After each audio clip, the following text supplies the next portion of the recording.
Salut à tous les gars, moi c'est Carlos. Je vais vous révéler aujourd'hui dans cette vidéo comment j'ai identifié les leviers du succès de mon business et amorcer une phase de scaling efficace.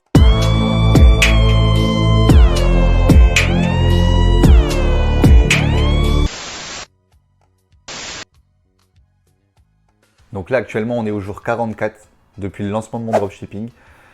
J'ai optimisé mon taux de conversion sur cette nouvelle boutique en ligne. Il est à peu près autour des 4-5%. Et je suis prêt encore à intensifier mes efforts pour booster mes résultats à un maximum. Clairement, là je commence à être sur un bon délire. Donc restez bien jusqu'à la fin de la vidéo. Si vous voulez savoir combien de ventes j'ai réalisé cette semaine avec cette nouvelle boutique que j'ai lancée il y a à peu près une semaine et demie. Et surtout les gars, il y a un mot caché dans cette vidéo, comme dans toutes les autres à partir de maintenant. Commentez ce mot caché pour participer à un tirage au sort qui vous permettra de gagner 50 € pour votre premier test publicitaire.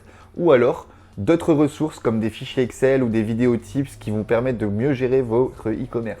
Donc comme je vous ai dit, je suis au jour 44 de mon avancée dans le dropshipping depuis le début. Ceux qui n'ont jamais vu mes autres épisodes de la chaîne, allez-y les gars. J'ai commencé le dropshipping il y a 44 jours les gars. Et je commence à vraiment faire quelques résultats. Donc si vous voulez aller voir depuis le début de où je suis parti, ça peut vous inspirer et vous aider.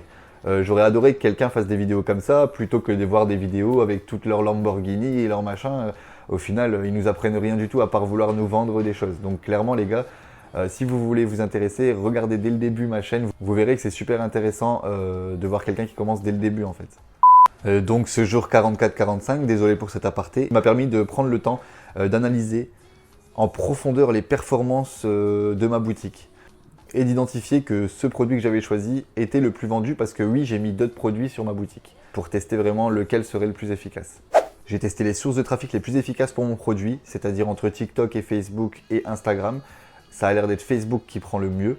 En même temps, c'est un produit pour des personnes qui sont dans la tranche d'âge 40-70 ans. Et j'ai adapté ma stratégie marketing du coup en fonction de ces personnes qui viennent acheter.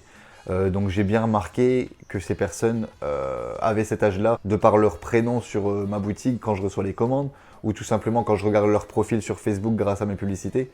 Ça m'a permis d'avancer un peu plus sur l'avatar client, on appelle ça. Et donc j'ai pu comprendre ce qui fonctionne réellement pour ce business et ce produit-là. Et donc mon objectif clairement c'est ça, c'est de comprendre pour optimiser et maximiser la rentabilité de la boutique. Comme je vous ai expliqué la semaine dernière, j'ai fait un appel avec un coaching, Naofel Amar de E-Com Révolution. Il sait de quoi il parle et ça m'a permis d'avancer un peu sur quelques points.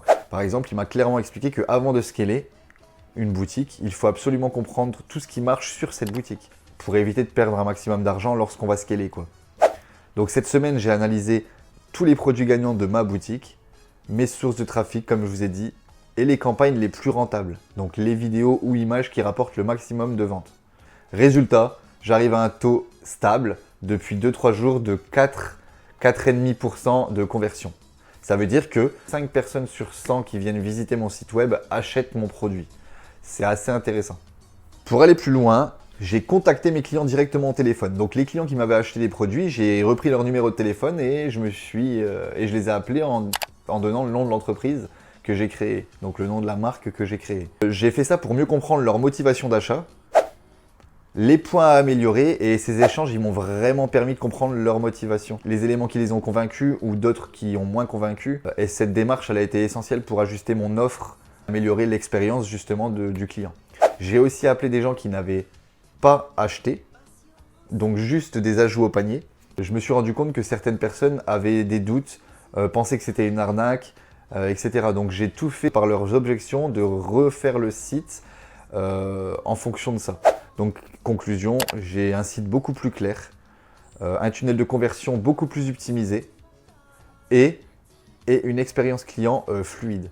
J'ai pris le temps d'échanger avec mes clients pour recueillir leurs avis et je pense que vous devriez en faire autant si vous venez de débuter votre business e-commerce. Ça m'a énormément aidé.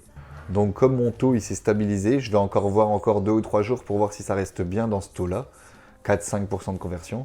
Ça me permet du coup, m'expliqué par Naofel, d'envisager sérieusement une phase de scaling qui du coup sera potentiellement rentable. Après avoir constaté des résultats encourageants sur cette nouvelle boutique, sur ce nouveau produit, avec des premières ventes, beaucoup d'interactions, etc. Maintenant que j'ai tout optimisé autour de cette boutique, je me suis penché sur les différentes méthodes pour augmenter l'ampleur de mon activité. Donc en approfondissant mes recherches, j'ai découvert qu'il existe principalement deux approches pour scaler. Le scaling horizontal et le scaling vertical. Donc le scaling, ça permet d'augmenter considérablement les ventes d'une manière contrôlée. L'objectif est de toucher un plus grand nombre de personnes, une audience plus large. Donc le scaling permet d'augmenter le volume des ventes de manière contrôlée et rentable. Donc l'objectif, c'est de toucher une audience plus large tout en maintenant une rentabilité optimale. Je vais vous expliquer les deux différents types de scaling qui existent. Donc sur Facebook Ads, bien sûr. Scaling horizontal. Donc tout simplement, ça consiste à dupliquer les ensembles de publicités qui ont déjà montré de l'interaction, qui ont déjà montré des résultats. Ça veut dire que si vous avez une publicité, une campagne qui a fonctionné, vous avez juste à cliquer dessus et dupliquer. Vous pouvez dupliquer autant de fois que vous voulez. Si elle a fonctionné, dans tous les cas, elle retrouvera son audience et elle refonctionnera. Donc ça, c'est une manière assez simple de faire et vous pouvez, dans chaque ensemble, différencier les budgets de chaque ensemble. Je vous ferai une vidéo là-dessus, vous comprendrez mieux. Avec ce scaling, vous pouvez aussi tester de nouvelles variantes de cette créative qui a déjà fonctionné, faire de nouveaux tests.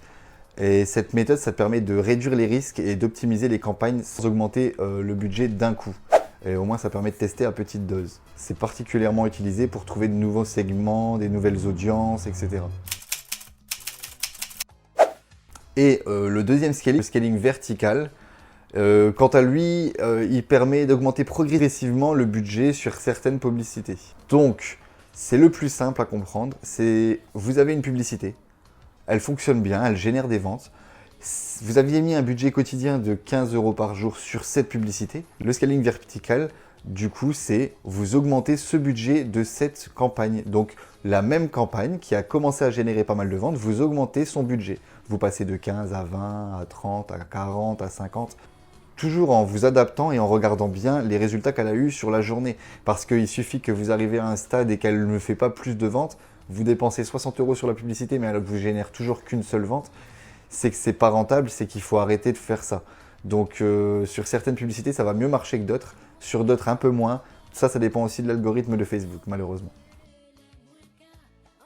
Donc ça, c'était pour les deux types de scaling. D'ailleurs, les gars, si vous pouviez lâcher un like sur la vidéo, ça booste grave le référencement de la chaîne et vous, ça ne vous coûte rien. Donc si vous pouviez le faire, je vous en remercie d'avance, les gars. Donc actuellement, on est au jour 50 depuis mon lancement dans le dropshipping. Et grâce à ces stratégies que j'ai testées, les résultats actuels de la semaine, du coup, sont de 15 ventes actuellement pour un chiffre d'affaires total de 600 €. Par contre, j'ai dépensé 350 € en publicité. Donc déjà, ça sent très très bon. En appliquant les deux stratégies de scaling, j'ai réussi une croissance intéressante, même si j'en suis qu'au début. Clairement, ça fait que 2 jours que j'essaye de monter les budgets. Donc vous verrez vraiment plutôt ça dans la semaine prochaine, si j'ai réussi ou non. Ça m'a permis d'atteindre des nouvelles audiences. Je vois bien qu'il y a plus d'interactions sur mes publications, etc., etc. Donc pour l'instant, j'en suis pas mécontent. Combien j'ai gagné exactement, c'est une bonne question. Je vous dirai ça un peu plus tard parce que clairement, j'ai pas fait le calcul. Mais en tout cas, ce que je peux vous dire, c'est que la compréhension et l'application de certaines stratégies de scaling sont essentielles vraiment pour une entreprise qui souhaite croître. Donc, je vais continuer d'optimiser et exploiter des nouvelles stratégies pour aller encore plus loin. Je vous dis, les gars, on va avancer. Donc, cette semaine, clairement, elle a été essentielle dans l'évolution de mon business et même dans l'évolution de ma compréhension dans le dropshipping. Cette semaine-là, j'ai l'impression d'avoir plus appris que durant toutes les autres dernières, vraiment. Donc en fait, c'est ça, c'est pas à pas, on avance et on comprend de plus en plus de choses. Donc je vous conseille les gars de ne jamais arrêter d'apprendre dans le dropshipping. Sinon, vous allez être perdu. Et si vous arrêtez pendant rien que 2 semaines ou 3 semaines, pour revenir dedans, c'est compliqué aussi. Donc lâchez rien les gars. Là, j'ai des bases beaucoup plus solides qu'avant. Je suis un peu plus confiant, je suis prêt à passer à l'étape supérieure. Donc si vous souhaitez suivre mon aventure et apprendre de mes erreurs, de mes succès, abonnez-vous, activez la cloche.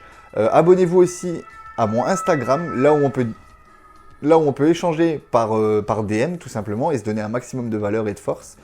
Et dites-moi en commentaire, selon vous, quelle est la meilleure stratégie, celle qui vous semble le plus intéressante pour vous, pour votre business. Scaling horizontal ou scaling vertical, pardon. N'oubliez pas de trouver le mot secret dans la vidéo et on se retrouve la semaine prochaine avec une nouvelle vidéo, donc dimanche prochain, entre 17 et 18 h je pense. Et donc du coup, on se dit à la semaine prochaine. Ciao les gars!